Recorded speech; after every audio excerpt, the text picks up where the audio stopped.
Risk assessment and internal control start कर दिया था हमने। ऑडिट रिस्क देखा था हमने।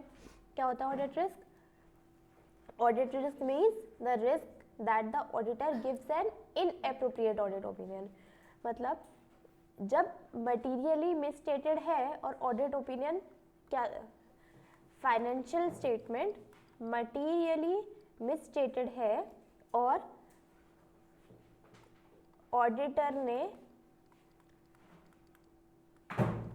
ओपिनियन में फाइनेंशियल स्टेटमेंट को गलत नहीं बोला है ना, ये हमारा क्या होता था ऑडिट रिस्क।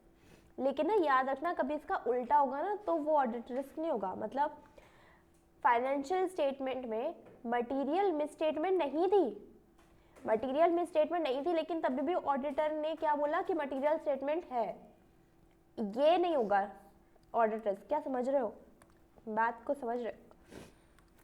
फाइनेंशियल स्टेटमेंट में मटीरियल मिसस्टेटमेंट है और जो ऑडिटर ने ओपिनियन दिया ना उसमें ये बोला कि मटीरियल मिसस्टेटमेंट नहीं है, ये होता है क्या ऑडिट रिस्क। ठीक, लेकिन अगर इसी का उल्टा होगा अपोजिट कि मटीरियल मिसस्टेटमेंट नहीं थी पर ऑडिटर ने मटीरियल मिसस्टेटमेंट बता दी, ठीक है, तो ये नहीं होगा ऑडिट रिस्क। ठीक है, समझ में आया? सिर्फ ये चीज होती है ऑडिट रिस्क। तो ऑडिट ऐसा क्यों नहीं होगा, ऐसा क्यों नहीं होगा? क्योंकि मटीरियल में स्टेटमेंट नहीं है, तभी भी ऑडिटर बता नहीं सकता क्योंकि उसको पूरा एक्सप्लेनेशन भी तो देना होगा, उसको रीजंस भी तो देने होंगे वो ऐसा क्यों कर रहा है। तो ऐसा नहीं हो सकता, ऐसा हो सकता है, और इसी को हम क्या बोलते हैं? Audit risk. Audit risk means risk that auditor gives an inappropriate audit opinion and when the financial statements are materially misstated. It means auditor expresses unmodified opinion.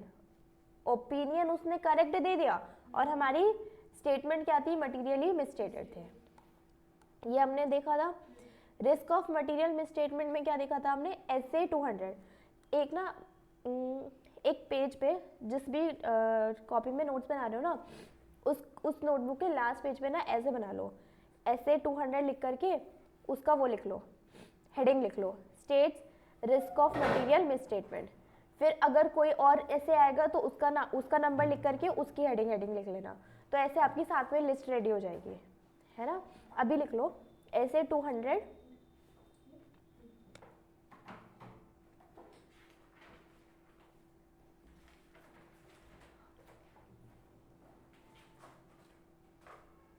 यहाँ से लेकर यहाँ तक लिख लो, यहाँ से लेकर यहाँ तक।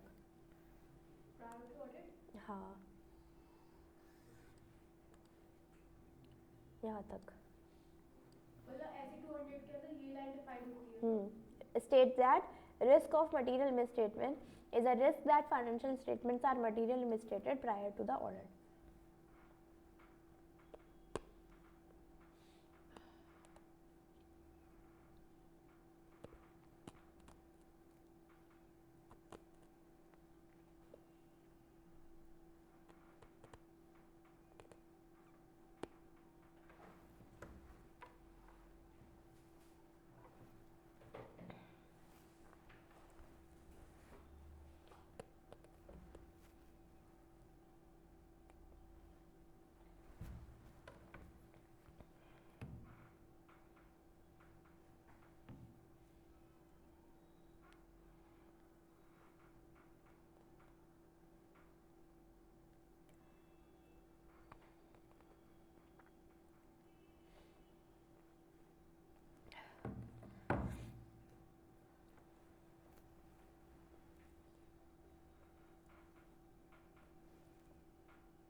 फिर हमने मिस स्टेटमेंट की मीनिंग देखी थी। मिस स्टेटमेंट का मतलब क्या होता है? डिफरेंस बिटवीन जो होना चाहिए था और जो हमने कर दिया, है ना. Difference between the amount, classification, presentation, disclosure of a reported financial statement, जो रिपोर्ट किया है और जो होना चाहिए था as per applicable financial reporting framework. Misstatement can arise from error और फ्रॉड. उसके बाद कुछ एग्जाम्पल देखे थे मिस स्टेटमेंट के. और फिर risk of material miss statement 2 level पे होता है. एक ओवरऑल, मतलब पूरा का पूरा गलत है. इसके एग्जाम्पल क्या दिए थे, जैसे कि AS फॉलो करना था बट हमने इंडियास फॉलो कर लिया, है ना. गोइंग कंसर्न फॉलो करना चाहिए था बट नहीं किया, वो वाला. फिर उसके बाद एजर्शन लेवल, मतलब class of transaction, account balance और डिस्क्लोजर. फिर component of risk of material misstatement. Risk of material misstatement at assertion level comprises of 2 components, inherent risk and control risk. हमने कहाँ तक पढ़ा था, सिर्फ inherent risk तक पढ़ा था. inherent risk में क्या होता है, inherent risk is susceptibility of assertion about class of transaction, account balance, disclosure, could be material either individually or when aggregated with other misstatement before consideration any related control described in essay 200. तो inherent risk वो risk है जो किसी class of transaction में हो सकता है, account balance में हो सकता है, डिस्क्लोजर में हो सकता है, और वो क्या है, मटीरियल है. मटीरियल या तो वो अकेला मटीरियल है या फिर सबको इकट्ठा करने के बाद मटीरियल है. इनहेरेंट रिस्क ज़्यादा भी हो सकता है और कम भी हो सकता है. कॉम्प्लेक्स कैलकुलेशन होगी तो रिस्क ज़्यादा होगा, इजी कैलकुलेशन होगी तो रिस्क कम होगा. Inherent risk factors can be considered while designing test of control substantive procedure. Category of auditor assessment, lower और higher, each category covers range of degrees of inherent risk. Auditor may assess that inherent risk of 2 different assertion as lower while recognizing that one assertion has less and inherent risk than the other. देखो इसको ना एक बार और मैं explain कर रही हूँ. Sorry.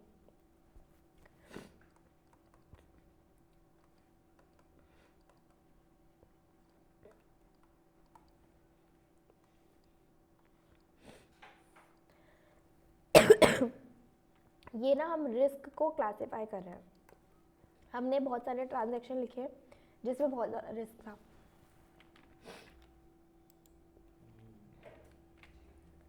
ठीक है, तो यहाँ पर हमने रिस्क को क्लासिफाई कर लिया एज हायर, मिडिल और लो. यहाँ पर हमने बहुत सारे ट्रांजैक्शन लिख लिए जो कि हायर में आते थे, जो कि मिडिल में आते थे, जो कि लोअर में आते थे.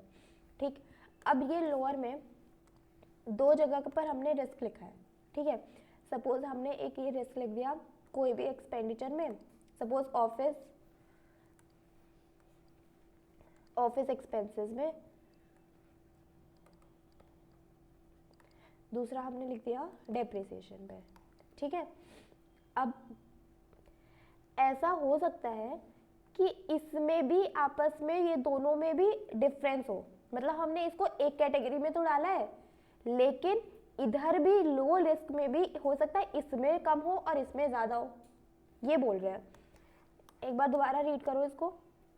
कैटेगरी ऑफ ऑडिटर असेसमेंट, हमने कैटेगरी बनाई, category of auditors assessment lower और higher. Each category cover a range of degree, और हर कैटेगरी ना एक रेंज कवर करेगी, मतलब हर कैटेगरी के अंदर भी एक रेंज होगी हाई और लो की. ठीक है, category of auditors risk lower और higher, each category covers a range of degree of inherent risk. ये लाइन समझ में आ गई अब अच्छे से. Auditors may assess inherent risk of 2 different assertions as lower while recognizing that one assertion has less inherent risk than the other. lower में हमने 2 को क्लासिफाई किया है, लेकिन हो सकता है इसमें लोअर में भी एक में ज्यादा रिस्क हो, इनहेरेंट रिस्क हो, और एक में कम. although both have assessed as lower. ठीक है, अब क्लियर हो गया ये वाला पैराग्राफ अच्छे से. ठीक, it is important to consider the reason for each identified inherent risk even if the risk is lower when the auditor design test of control and substantive procedure. हमें हर किसी का रीजन कंसिडर करना चाहिए जब भी हम टेस्ट ऑफ कंट्रोल या फिर कोई भी प्रोसीजर बनाएंगे. एक्सटर्नल, और यहाँ पे लास्ट पॉइंट क्या है, कि रिस्क डिपेंड करता है एक्सटर्नल फोर्सेस से भी, जैसे टेक्नोलॉजिकल डेवलपमेंट हो गया, हमारा प्रोडक्ट ही ऑब्सोलीट हो गया, वो उन सब पे भी हमारा क्या होता है, इनहेरेंट रिस्क होता है। इसको भी हम क्या बोलते हैं, एक्सटर्नल सर्कमस्टेंसेस की वजह से जो हमारा बिजनेस रिस्क होता है उसको भी हम क्या बोलते हैं, इनहेरेंट रिस्क बोलते हैं। क्या क्लियर हो गया यहाँ तक अब अच्छे से? ठीक है, ये दो हमने क्या देख लिए थे, एग्जाम्पल्स देख लिए थे। अब आगे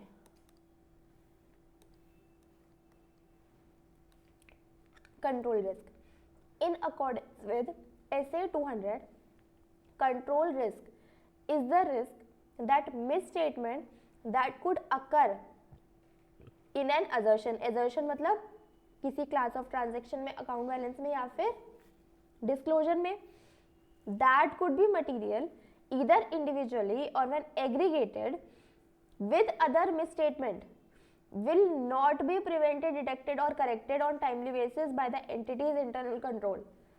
यहाँ से यहाँ तक आपको सेम लाइन नहीं मिली जो अभी हमने देखी थी, है ना, सेम लाइन है ना, कि कंट्रोल रिस्क SA 200 को एक्सप्लेन किया गया और SA 200 में जो लिखा है वही करा। Control risk is the risk that the misstatement that could occur in an assertion about class of transaction, account balance, disclosure, that could be material. Material वो इंडिविजुअली भी हो सकता है और एग्रीगेट करके भी हो सकता है। और कंट्रोल रिस्क, अब आया कंट्रोल रिस्क क्या बोलता है, उसमें इस लाइन के बाद इनहेरेंट रिस्क को एक्सप्लेन किया था। यहाँ पर अब कंट्रोल रिस्क का मतलब हमने इंटरनल कंट्रोल लगाया तो है, लेकिन तब भी हम उस चीज को ना प्रिवेंट कर पाए, ना डिटेक्ट कर पाए, ना करेक्ट कर पाए। PDC, not prevented, not detected, not corrected. हमने अपने गोडाउन पे कैमरे लगाए थे, ठीक है, ताकि चोरी ना हो, लेकिन तब भी चोरी हो गई। वो बोल रहे हैं कि हमने इंटरनल कंट्रोल तो किया बट फिर भी हम उसका प्रिवेंट नहीं कर पाए, डिटेक्ट नहीं कर पाए और करेक्ट नहीं कर पाए। ठीक, control risk is the risk that internal control existing and operating in an entity would not be efficient enough to stop from happening. हमारे पास इंटरनल कंट्रोल सिस्टम है, एग्जिस्ट करता है, ऑपरेट भी करता है एंटिटी में, बट फिर भी इतना एफिशिएंट नहीं है कि हम किसी रिस्क को रोक पाए, उसको प्रिवेंट कर पाए, डिटेक्ट कर पाए और करेक्ट कर पाए, स्टॉप फ्रॉम हैपनिंग, और find and then rectify in appropriate time any material misstatement relating to transaction, balance of account, disclosure required to be made in financial statement of that entity. Therefore, in a way, it can be said that there exists an inverse relation between control risk and efficiency of internal control on an entity. इस line को underline कर लो।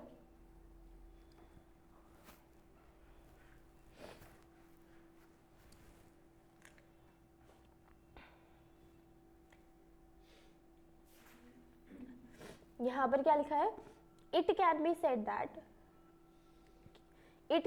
that there exists an inverse relationship. inverse relationship का मतलब क्या होता है, opposite, indirect relationship between control risk and efficiency internal control. अगर efficiency हमारी ज़्यादा होगी इंटरनल कंट्रोल की तो रिस्क क्या होगा, कम होगा। एफिशिएंसी कम होगी तो रिस्क ज़्यादा होगा। तो इन दोनों में क्या है, इनवर्स रिलेशनशिप है। When efficiency of internal control of an entity is high, efficiency of internal control is high, control risk is low. When efficiency is low, control risk is high. Done? तो control risk होता क्या है in short, कि हमने control लगाया but फिर भी हम उसको करेक्ट कर पा रहे हैं। कुछ एग्जाम्पल्स गिवन है यहाँ पे।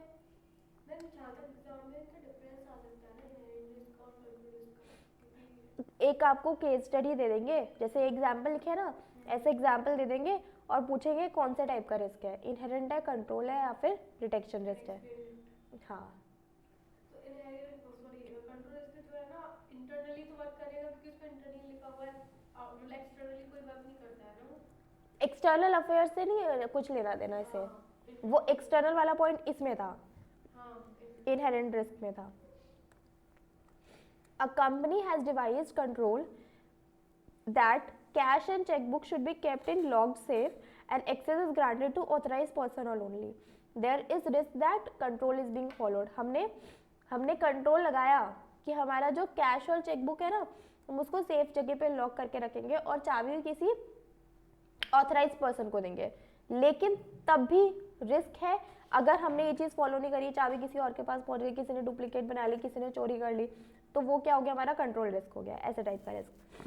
आगे, an entity has devised a control that fire extinguisher and smoke detectors are in place and are in working condition at all time to reduce the risk of damage to inventories caused by fire.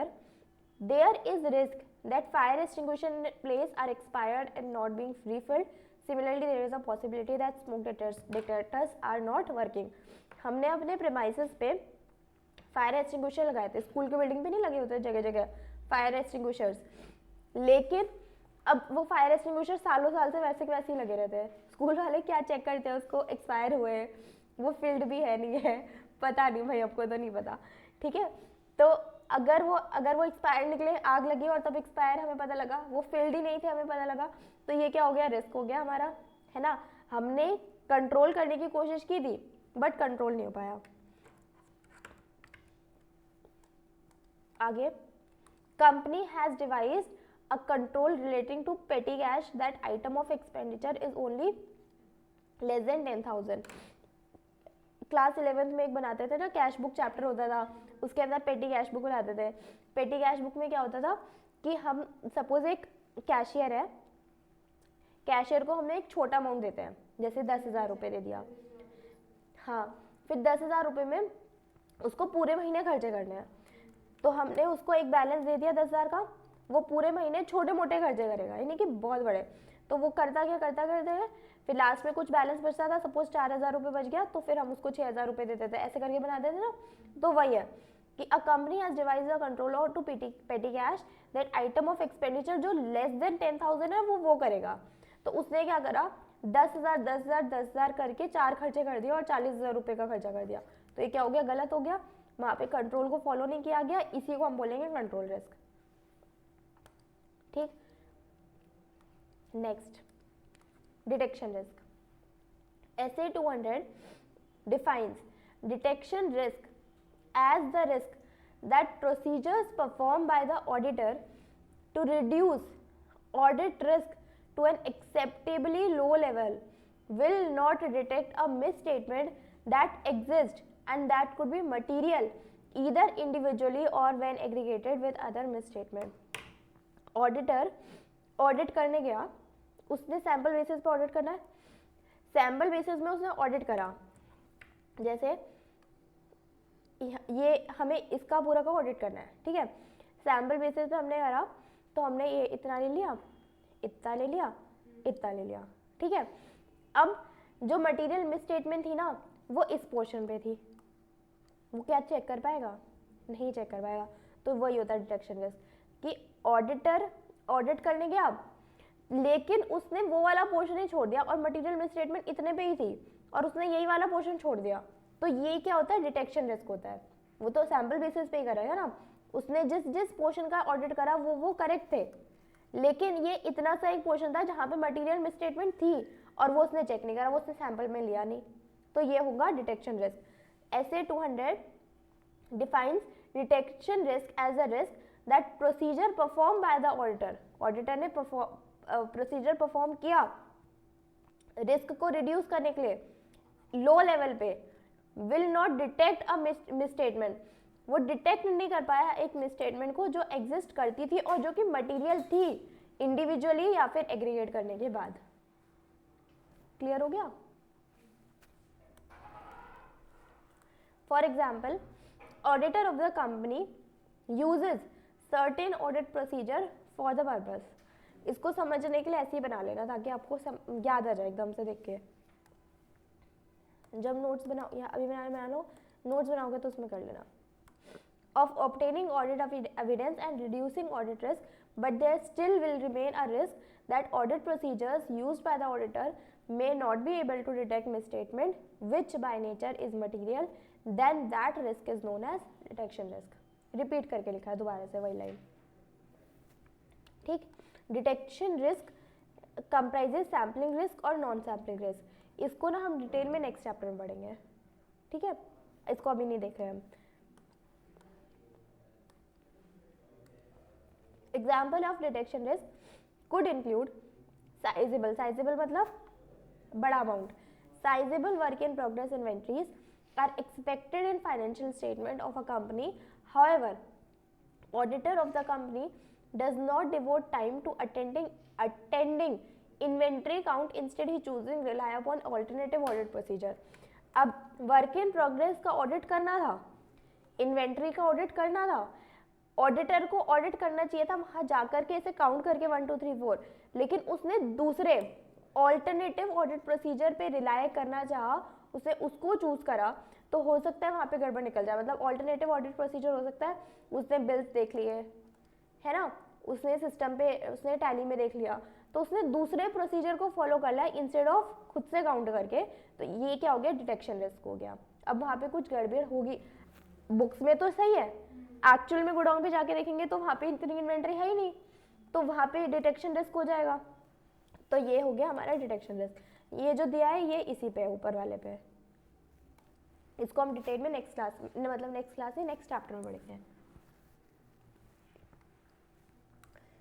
The auditor can only influence detection risk, inherent risk and control risk belong to the entity, है ना, ये दोनों तो entity का होता था, inherent risk और control risk, and are influenced by entity. तो हमने 3 रिस्क पढ़े, इनहेरेंट रिस्क, कंट्रोल रिस्क और डिटेक्शन रिस्क। ये दोनों इन्फ्लुएंस कौन कर सकता है, एंटिटी, और ये इन्फ्लुएंस कौन कर सकता है, auditor. Therefore, auditor must reduce detection risk in order to keep audit risk at low level. Detection risk may be reduced by increasing the area of checking, testing larger sample, by including competent and experienced person in the engagement team. Risk तो detect तब होगा ना, rechecking होगी तभी तो detect हो पाए, क्योंकि जब वो सैंपल ले रहा है तो नॉर्मल प्रोसीजर से कर रहा है, फिर दोबारा रीचेकिंग होगी तब तो डिटेक्ट होगी ना कि हाँ ऑडिटर ने छोड़ा था कुछ। देखो छूट सकता है, एक नॉर्मल सी बात है, हो सकता है कि आपने एक बच्चे टेस्ट दे रहे हैं, यहाँ पे सारी चेयर्स पे बच्चे बैठे हैं, सब टेस्ट दे रहे हैं, आपने सबसे पूछ लिया, यहाँ पे सबसे पूछते गए, किसी के पास कुछ वो नहीं था, चीटिंग का मटेरियल नहीं था, ठीक है, लास्ट में जो कॉर्नर में बच्चा बैठा था आपने सोचा कि सब नहीं है तो उसके पास भी नहीं होगा, और हो सकता है उसी के पास ही कुछ हो चीटिंग का कुछ भी चीज़। तो यही तो है डिटेक्शन रिस्क कि आपने चेक तो करा लेकिन जो एक बचा था वही वाला पोर्शन रह गया, है ना, लेकिन और वहीं पर मटेरियल मिसस्टेटमेंट था जो कि मटेरियल भी था, मतलब एग्रीगेटेड या फिर इंडिविजुअली, तो वो होता है डिटेक्शन रिस्क। अब डिटेक्शन रिस्क को अगर हमें कम करना है तो हमें अपना एरिया बढ़ाना होगा चेक करने के लिए, हमें एक्सपीरियंस लोग लेके आने होंगे जो कि ये समझ पाए कि सोच पाए कि हाँ ये वाला एरिया चेक करना है, यहीं पर ही होगा मटेरियल मिसस्टेटमेंट। तो वही है कि हमें इंक्रीज करना है area of checking, testing larger sample and bye including competent and experience person in the engagement team, ठीक है। आगे audit risk, what is not included. Audit risk is a technical term, ये हम पढ़ चुके हैं वैसे तो ऑडिट रिस्क शुरुआत में ही।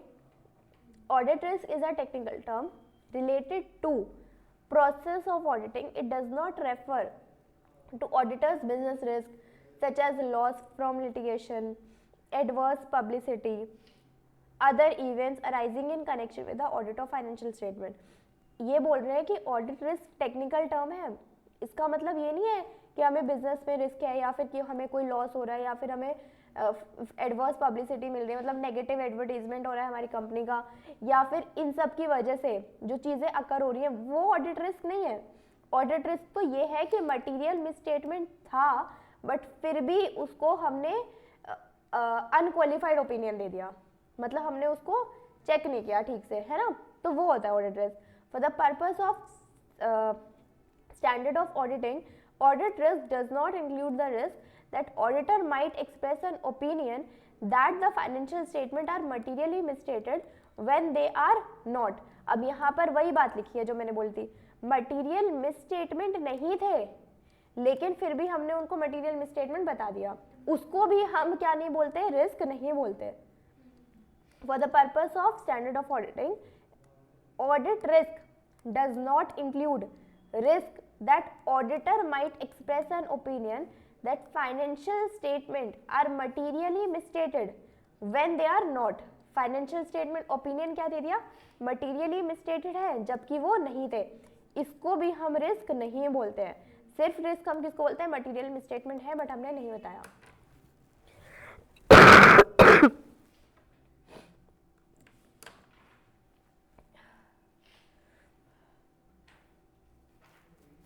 This risk is ordinarily insignificant, मतलब कौन सा वाला, ये वाला, ये इनसिग्निफिकेंट है, इसको हम रिस्क नहीं बोलेंगे, इसको बोलेंगे।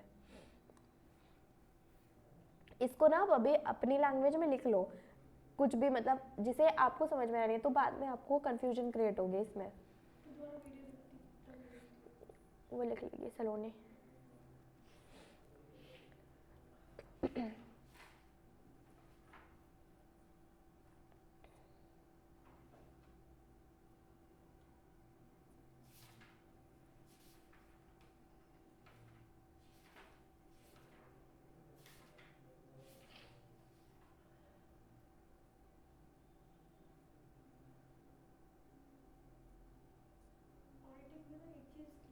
सारी चीजें से रिवाइज करूँ तो कॉमन लगती है, भाई मैं इधर रिवाइज करते लगती है, ये तो पीछे पड़ा है, रिवाइज करते तो लगता है पीछे पड़ा है, एक दूसरे से कनेक्टेड है ना। और ज़्यादा रिलेटेड है।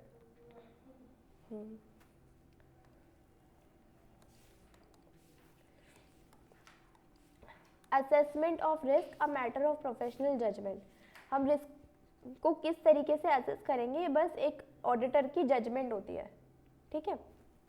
एज डिस्कस्ड, ऐसे बस एक टीचर की जजमेंट है कि मेरे को लगता है किस किस बच्चों को के पास मुझे चेकिंग करनी चाहिए कि वो चीटिंग ना करे, तो बस ये एक जजमेंट है। As discussed at the outset, audit risk is a function of risk of material misstatement and detection risk. The assessment of risk is based on audit procedure.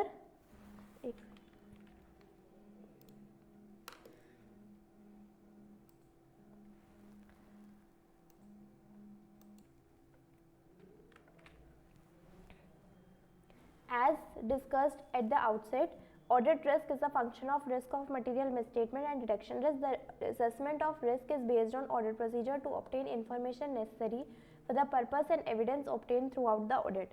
The assessment of risk is a matter of professional judgment rather than a matter capable of precise measurement. तो ये क्या होता है, judgement पे refer करता है, professional judgement पे, ये नहीं कि precise measurement. The distinguishing feature of professional judgment expected of an auditor is that exercised by an auditor whose training, knowledge and experience have assisted in developing necessary competencies to achieve reasonable judgment. और उसके experience पे, उसके training पे और उसके experience पे से उसको ये पता लग पाता है कि कैसे उसकी रीजनेबल जजमेंट रहेगी. ठीक है, इसका शॉर्ट नोट बनाओगे ना, बस ये लाइन, बस इसकी हेडिंग ही लिख लेना, और कुछ इतना इंपॉर्टेंट नहीं है.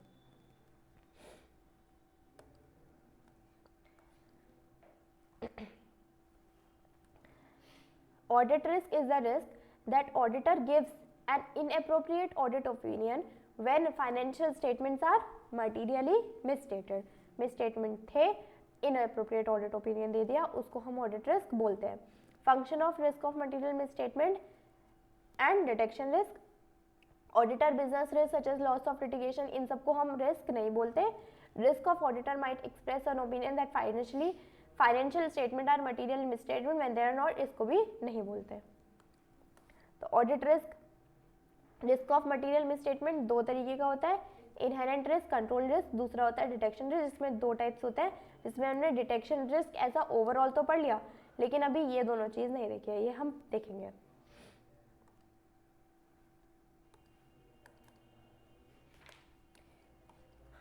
Combined assessment of risk of material misstatement. Standards on auditing do not ordinarily refer to inherent risk and control risk separately, but rather combined assessment of risk of material misstatement. However, the auditor may make separate or combined assessment of inherent or control risk. हमारा जो standard of auditing है ना, वो ordinarily इन दोनों को अलग अलग नहीं करती, ठीक है, उन दोनों को सेपरेट नहीं करती, किसको, इनहेरेंट रिस्क को और कंट्रोल रिस्क को।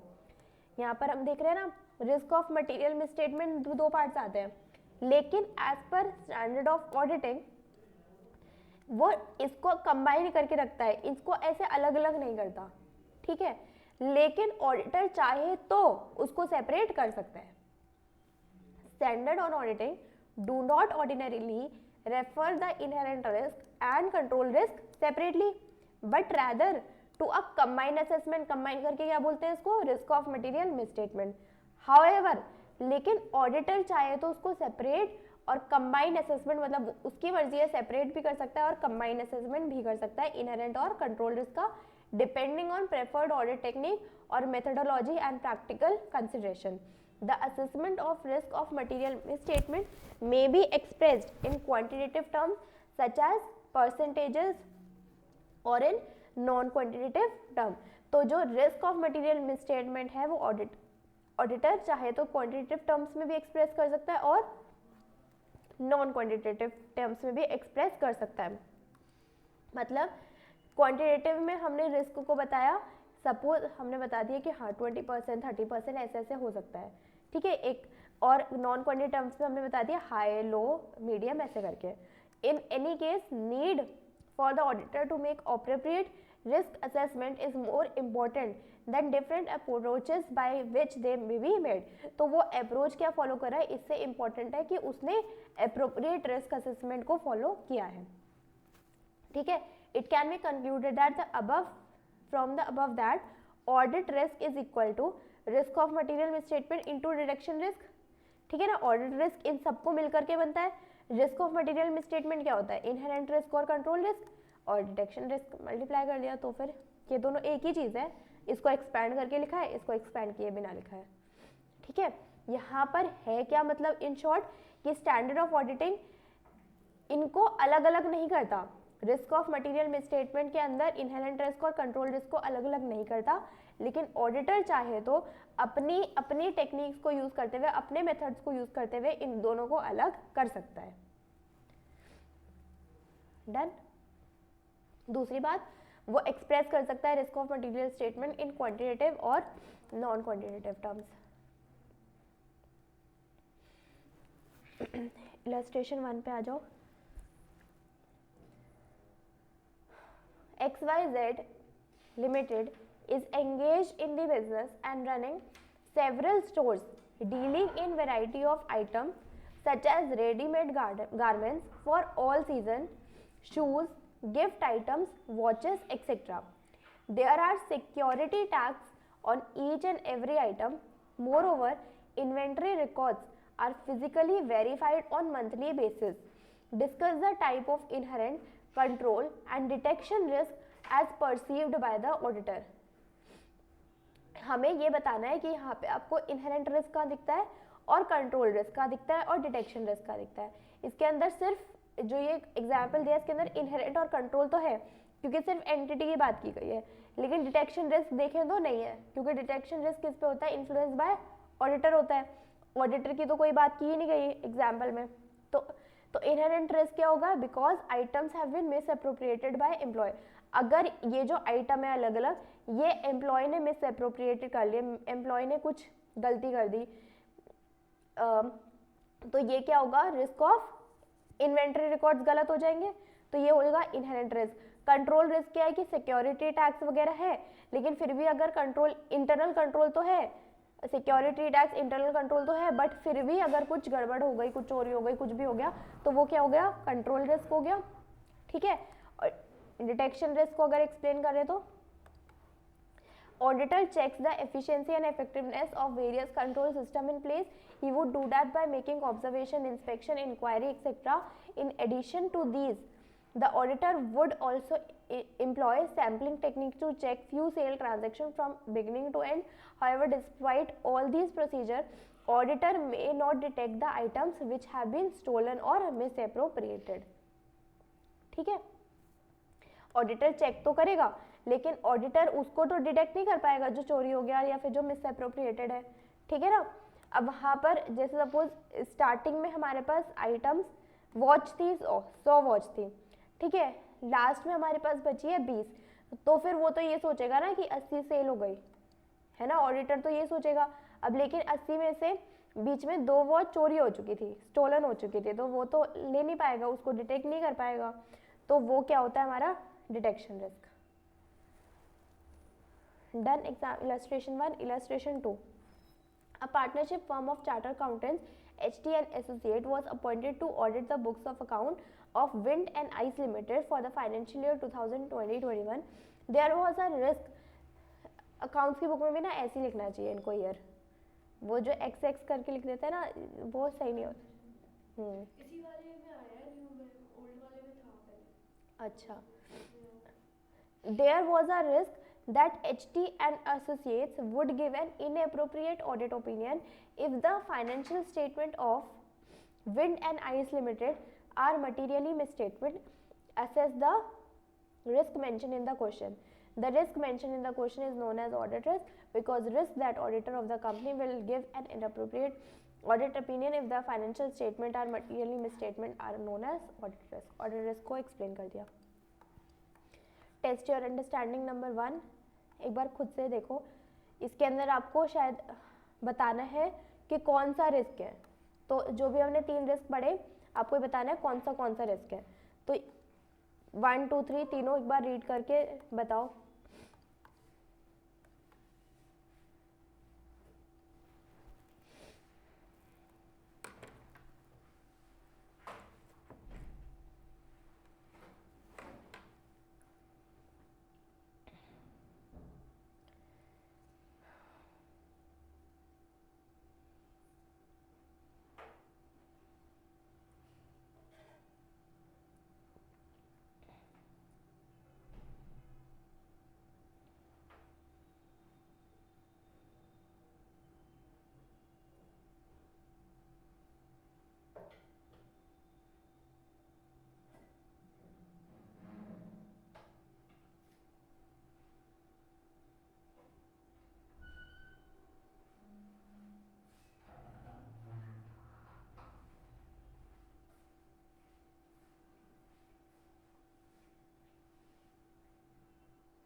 हो गए दोनों? थर्ड वाला आपका डन। बताना इसका आपने क्या सोचा, और ये वाला कंट्रोल, और ये वाला डिटेक्शन। ICD देख लेते हैं, चेक कर लेते हैं।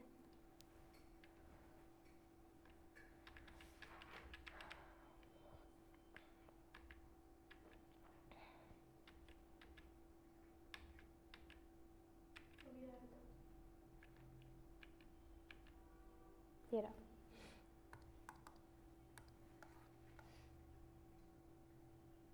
Inherent risk, control risk, detection risk, ठीक है। अब समझ में आ गया कैसे क्वेश्चन आएंगे।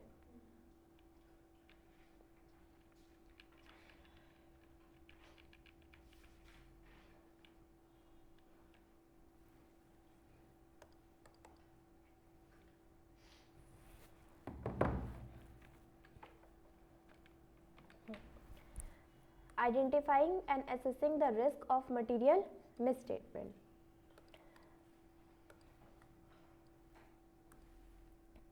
रिस्क ऑफ मटेरियल मिसस्टेटमेंट हमारे पास कौन कौन से इनहेरेंट रिस्क, और इनहेरेंट रिस्क और कंट्रोल रिस्क, उनको हमें क्या करना है, पहचानना है, आइडेंटिफाई करना और एसेस करना है। ठीक है, एज पर ऐसे 315, इसको लिख लो अपनी कॉपी में, ऐसे 315, identifying and assessing the risk of material misstatement through understanding entity and its environment, यहाँ तक।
एज पर ऐसे 315, आइडेंटिफाई करना, एसेस करना रिस्क ऑफ मटेरियल मिसस्टेटमेंट को, हम क्या अंडरस्टैंड करेंगे, एंटिटी को और उसके एनवायरनमेंट को। हम जब वो पढ़ रहे थे क्या स्ट्रैटेजी और प्लानिंग, तो उसमें हमारा पहला स्टेप क्या था, अंडरस्टैंडिंग द एंटिटी, है ना। The objective of auditor is to identify and assess the risk of material misstatement whether due to fraud and error at the financial statement and at assertion level. हमें risk को identify करना है और assess करना है, भले ही वो risk या फ्रॉड से हुआ हो या एरर से हुआ हो या फिर ओवरऑल फाइनेंशियल स्टेटमेंट पे हुआ हो या फिर असर्शन लेवल पे, मतलब असर्शन लेवल पे मतलब पीएनएल, बैलेंस शीट या फिर डिस्क्लोजर में। उसको हम पता कैसे करेंगे, आइडेंटिफाई और एसेस कैसे करेंगे, by understanding the entity and its environment including internal control, thereby providing a basis for designing and implemented responses to assess the risk of material misstatement. This will help the auditor to reduce the risk of material misstatement to an acceptably low level. सारी बातें इसमें repeated थी, है ना। बस एक उसको, ये सब जो हम पढ़ रहे हैं ये कहाँ पे लिखा है, ऐसे 315 में लिखा है कि हमें रिस्क ऑफ मटेरियल मिसस्टेटमेंट को, ऑडिटर का काम है उसे कम से कम करना है, उसे लो लेवल पे लेके आना है। रिस्क होते कैसे हैं, फ्रॉड और एरर की वजह से होते हैं। मटेरियली मिसस्टेटमेंट क्या होती है, फ्रॉड या फिर एरर की वजह से हो सकती है, और दोनों जगह पर हो सकती है, ओवरऑल फाइनेंशियल स्टेटमेंट में भी और एसेशन लेवल पे भी। उसको हम पता कैसे लगाएंगे, एंटिटी को समझ के, understand the entity and its environment, और एंटिटी के इंटरनल कंट्रोल को समझ के। ठीक है, the objective of the auditor as stated in SA 315 is to identify and assess the risk of material misstatement. The auditor shall identify and assess the risk of material misstatement at financial statement level, assertion level, to provide basis for designing and performing further audit procedure. Further audit procedure को बनाने के लिए, perform करने के लिए और design करने के लिए हमें पहले क्या करना होगा, रिस्क को आइडेंटिफाई करना होगा, असेस करना होगा ओवरऑल फाइनेंशियल स्टेटमेंट लेवल पे और असर्शन लेवल पे। ये बात भी रिपीटेड है। यहाँ पर हम पढ़ क्या रहे हैं, अगर आपके पास क्वेश्चन आएगा क्या, objective of auditor as stated in SA 315 क्या बोलता है, to identify and assess the risk of material misstatement. तो पहला क्या है, हमें आइडेंटिफाई करना है, रिस्क को असेस करना है एट फाइनेंशियल लेवल और एट असर्शन लेवल। उसके बेसिस पे हम डिज़ाइन करेंगे और परफॉर्म करेंगे fap, further audit procedure, for the purpose of identifying and assessing the risk of material misstatement. Auditor will identify risk through the process of obtaining and understanding the entity and its environment, including internal control, including relevant control that relate to the risk, by considering the class of transaction, account balance and disclosure in the financial statement, assess the identified risk, evaluate whether they relate more pervasively का मतलब क्या होता है, हाँ, overall financial statement में, pervasively to the financial statement as a whole and potentially affect many assertions. C point, relate to identified risk, what can go wrong at assertion level and taking account of relevant control. यहाँ पर ये underline कर लो, to identify risk to what can go wrong at assertion level, ये ना keyword है, what can go wrong. Taking account of relevant control that auditor intends to test and consider likelihood of misstatement including possibility of material multiple misstatement and whether the potential misstatement is of magnitude. दो word underline करो यहाँ पे, likelihood and magnitude. likelihood का मतलब होने के chances कितने हैं, ठीक है. likelihood का मतलब कितने चांसेस है मिसस्टेटमेंट होने के, और मैग्नीट्यूड का मतलब कितना बड़ा वो रिस्क है, ठीक है. मैग्नीट्यूड मतलब कितना ज़्यादा बड़ा है और लाइकलीहुड मतलब कितने होने के चांसेस है, ठीक है. तो हम कंसिडर करेंगे likelihood of misstatement including the possibility of multiple misstatement, whether the potential misstatement is of a magnitude that could result in material misstatement. अगर उसका होने की चांसेस भी ज़्यादा होंगे, मैग्नीट्यूड भी ज़्यादा होगा, तो वो रिजल्ट करेगा एक बहुत बड़े मटीरियल मिसस्टेटमेंट पे, ठीक है. अब देखो इसके अंदर आधी बातें रिपीटेड है. पहली बात ये वाली बात रिपीटेड है ना, ये वाली बात भी रिपीटेड है, understanding the entity and its environment वाली. यहाँ पर ये भी परवेसिवली मतलब ओवरऑल ये वही वाला पॉइंट आ गया वापस से, ठीक है. फिर यहाँ पर इन दो पॉइंट में मैंने बताया कि एक तो ये इंपॉर्टेंट है व्हाट कैन गो रॉन्ग, और दूसरा यहाँ पे लाइकलीहुड एंड मैग्नीट्यूड वाली बात इंपॉर्टेंट है, ठीक है. तो यहाँ पर objective of auditor as stated in SA 315 आपको ये पॉइंट लिखने होंगे, ठीक है. ये 2 पॉइंट और सेकंड पॉइंट में ये 4 पॉइंट, ठीक है. तो इसको आप याद रखो, आप कुछ अपना शॉर्ट में बना लेना कि फर्स्ट पॉइंट में हमें लिखना है, सेकंड में ये, ए में, बी में ये, सी में ये, डी में ये, ठीक है. अब डी के लिए लाइकलीहुड और मैग्नीट्यूड के लिए हम एक वो बनाएंगे, चार्ट बनाएंगे.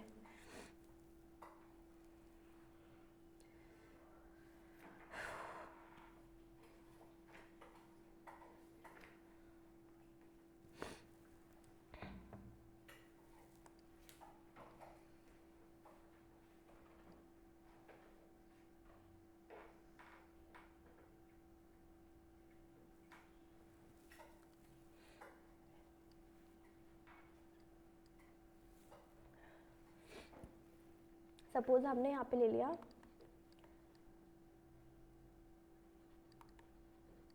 लाइकलीहुड और यहाँ पर मैग्नीट्यूड, ठीक है.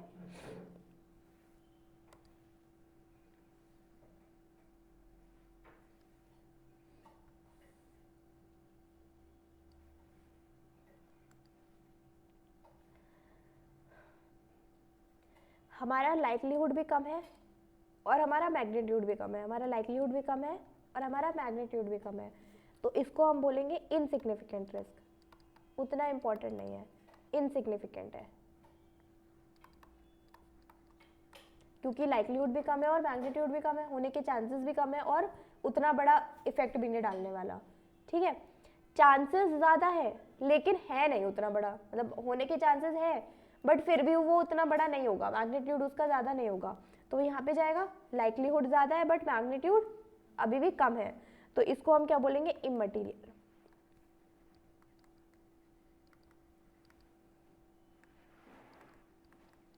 ठीक है.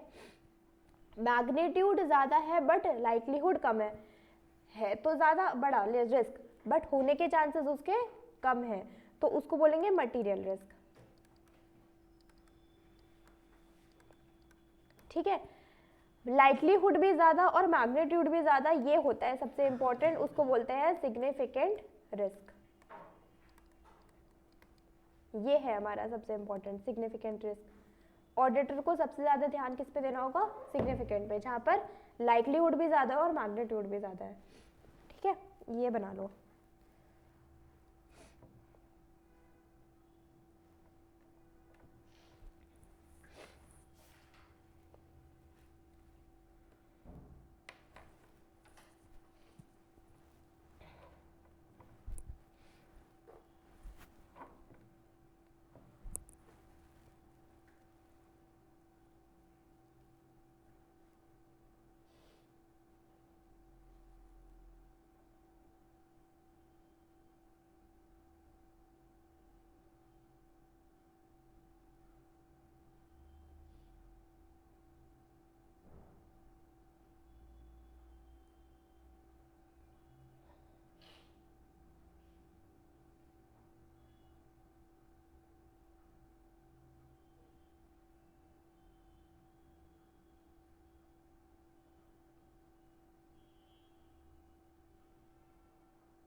रिस्क असेसमेंट प्रोसीजर ऑलरेडी पढ़ा हुआ है भी हमने. You have already gain knowledge about risk assessment procedure in chapter 2. क्या होता है रिस्क असेसमेंट? मतलब रिस्क को असेस करने का तरीका होता है ना, procedure. Risk the audit procedure perform to obtain understanding of an entity and its environment, including entity's internal control, to identify and assess the risk of material misstatement, whether due to fraud or error at financial statement and assertion level are defined at risk assessment procedure. अब आपको इस वाली definition में ना एक word का मतलब समझ में आ जाना चाहिए, है ना. ऑडिट रिस्क और पूरा एज इट इज लर्न भी होना चाहिए.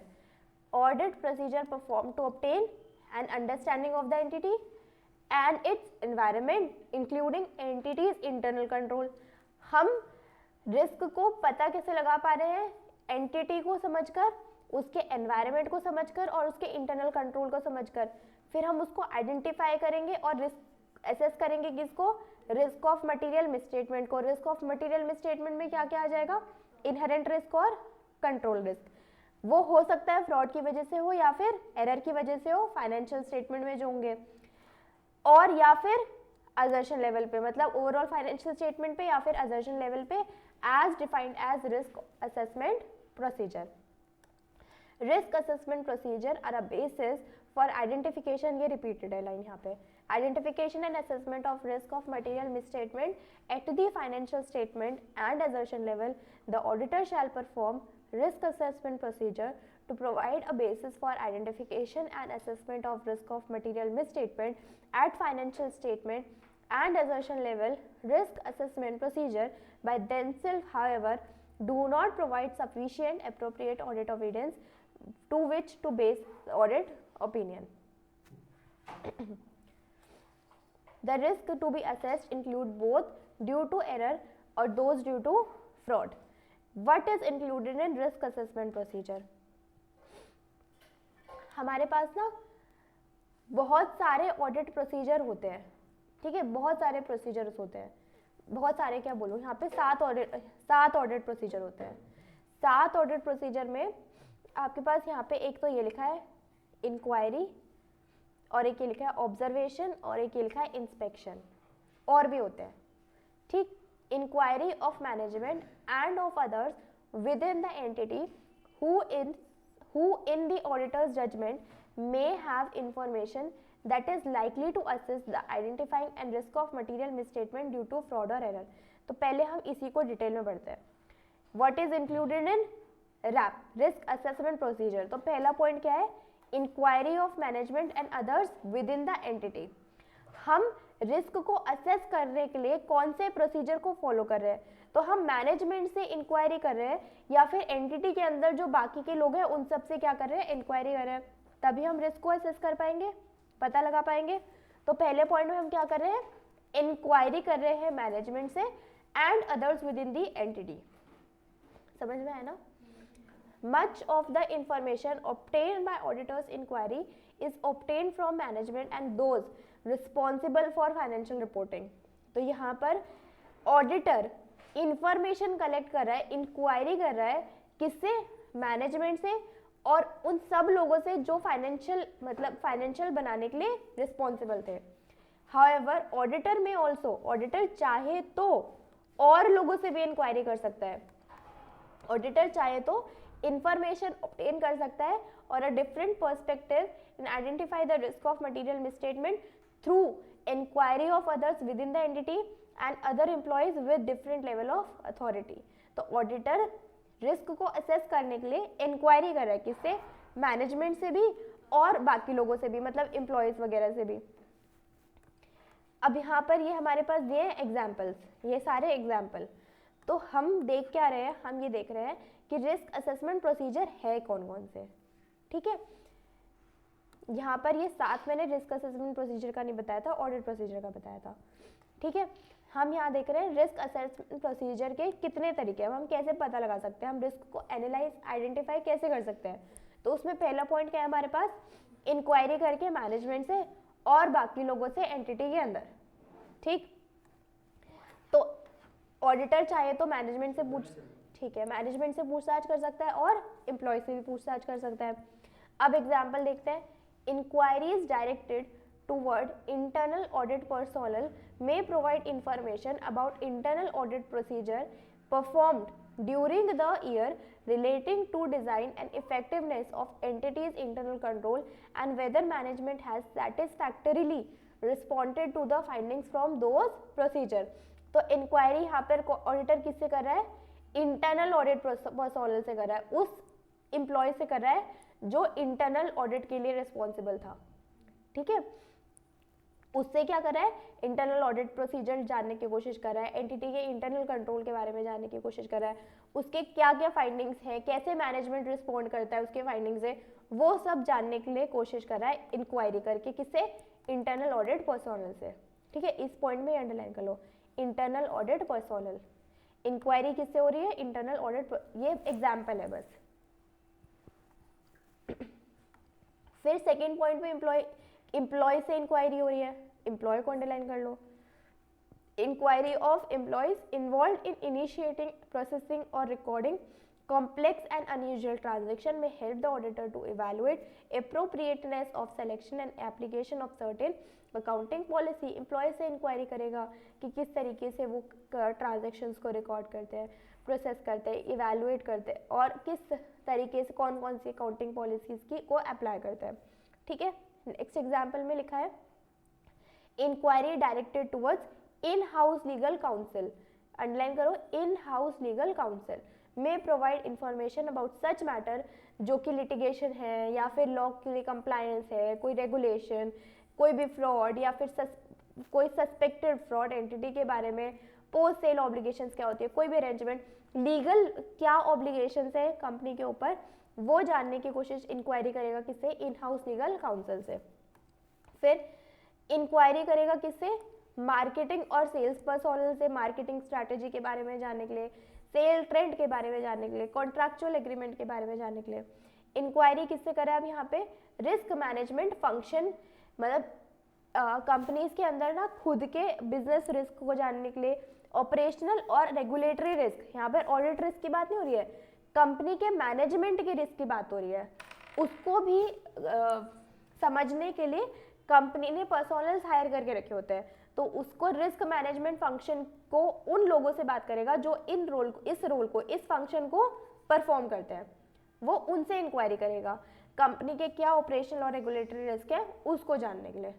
ठीक, फिर inquiry directed to information system personnel. फिर लास्ट कौन सा है, इंफॉर्मेशन सिस्टम पर्सोनल, जो उसको ये बताएगा कि कैसे कैसे हमारे पास सिस्टम है, हम कैसे हमारा कंट्रोल फेलियर वर्क करता है, कैसे हमारे इंटरनल सिस्टम वर्क करते हैं। ठीक है, तो यहाँ पर हमने कुछ एग्जाम्पल देखे जो ऑडिटर इंक्वायरी कर रहा है मैनेजमेंट कंपनी के अंदर के लोगों से, एम्प्लॉयज वगैरह से, सिर्फ रिस्क को असेस करने के लिए और आइडेंटिफाई करने के लिए। ठीक है ना, ये था हमारा क्या, first point of what is included in risk assessment procedure. आगे analytical procedure. Analytical procedure performed as risk assessment procedure may identify aspects of the entity of which auditor was unaware। Analytical procedure क्या होता है ना, दो चीजों को compare करना होता है। ठीक है, जैसे 2021 और 2022 2 साल की रिपोर्टिंग करती कंपनी है ना, 2 साल की रिपोर्टिंग करी। अब यहाँ पर सपोज सेल थी 100 करोड़ की और 2022 में सेल हुई हमारे पास 120 करोड़ की, 20 करोड़ से सेल बढ़ गई। और फिर देख रहे हैं हम नेट प्रॉफिट को कंपेयर कर रहे हैं, यहाँ पर हमारे पास नेट प्रॉफिट था सपोज करो 10%, इसका 10%। ठीक है, और यहाँ पर हमारे पास प्रॉफिट कितना है ना, 9 करोड़, कम हो गया profit.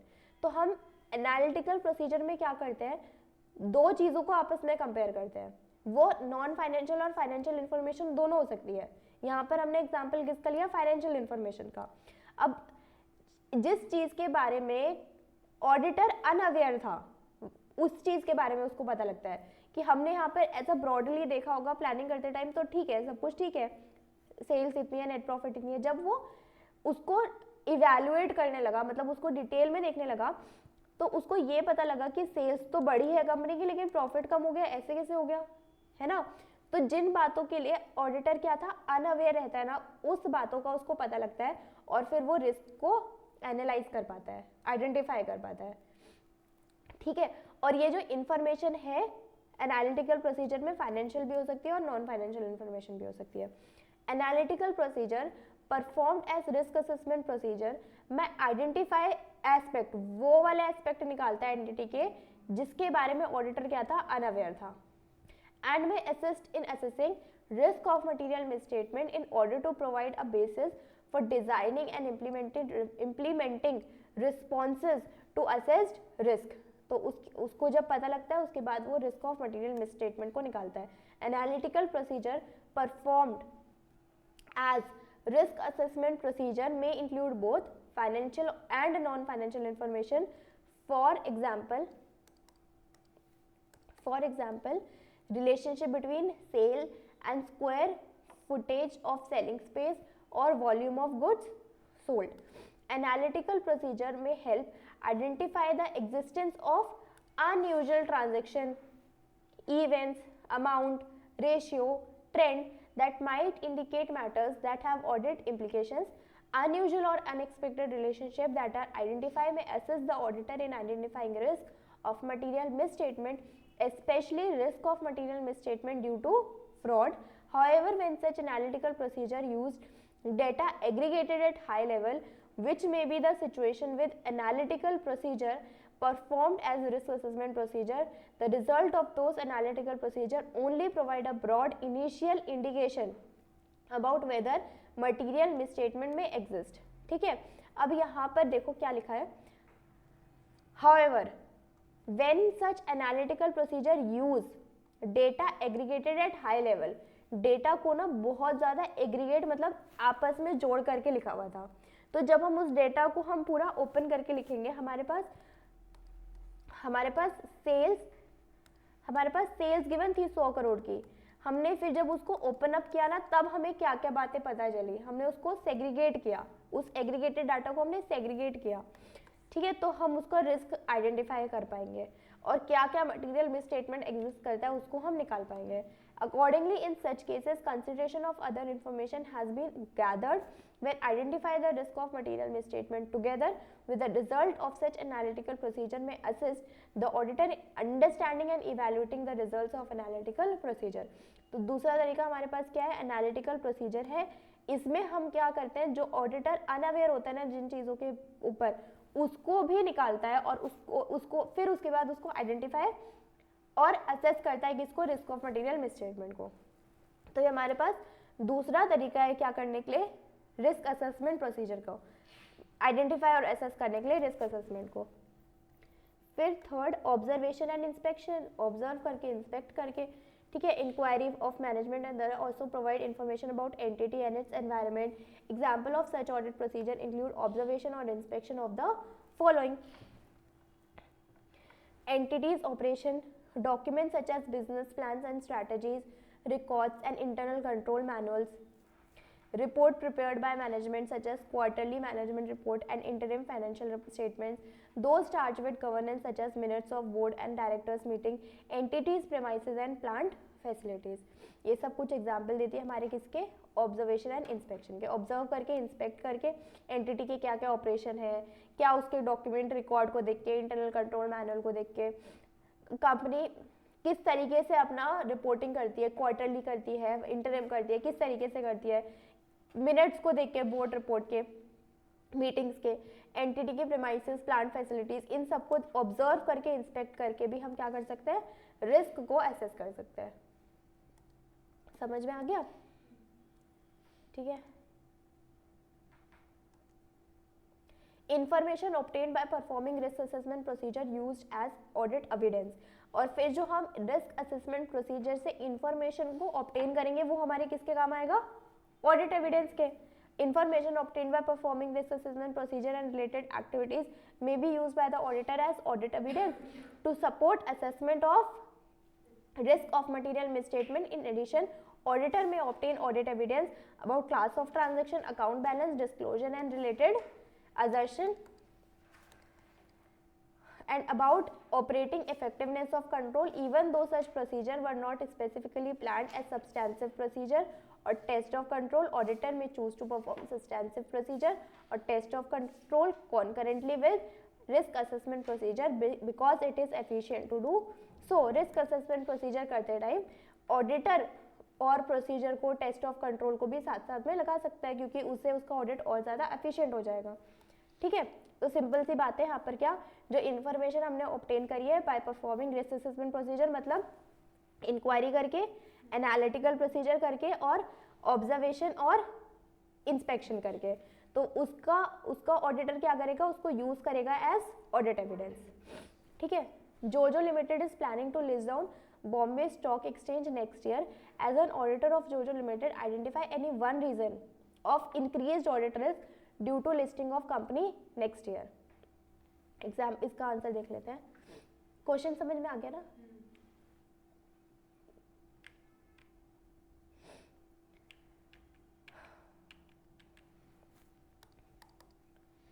Jojo Limited is planning to list on Bombay Stock Exchange next year. There is a greater chances of misstatement in financial statement due to planned listing next year.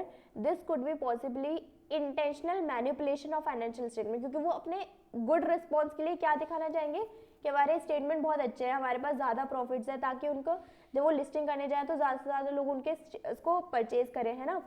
Manipulate कर सकते हैं financial statement को to get the good response. Therefore there is increased audit risk. क्या हो जाएगा, increase हो जाएगा. Risk of expressing inappropriate opinion by the auditor when financial statement are materially misstated. समझ गए. ये वाला क्वेश्चन में एक बार रीड कर लेते हैं.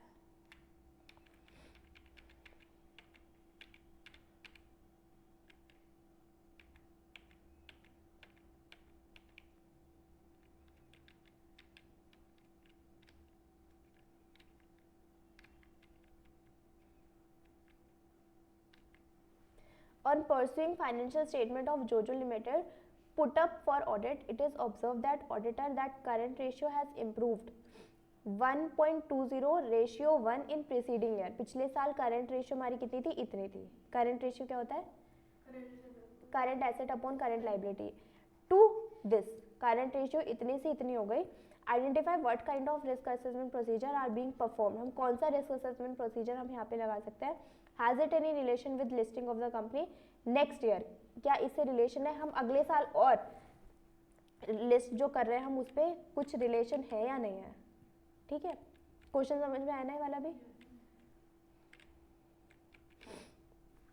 It is noticed that auditor that current ratio has improved. This to this auditor is using analytical procedure. Audit compare करेगा, डाटा को segregate करेगा. Current ratio has improved from previous year. This could possibility of misstatement in current asset and current liability. This is possible that improvement in current ratio is artificial due to misstatement and has done to secure good response to the proposed issue of company next year. ठीक है, बाकी का हम next class में पढ़ेंगे. कोई doubt है तो बताओ.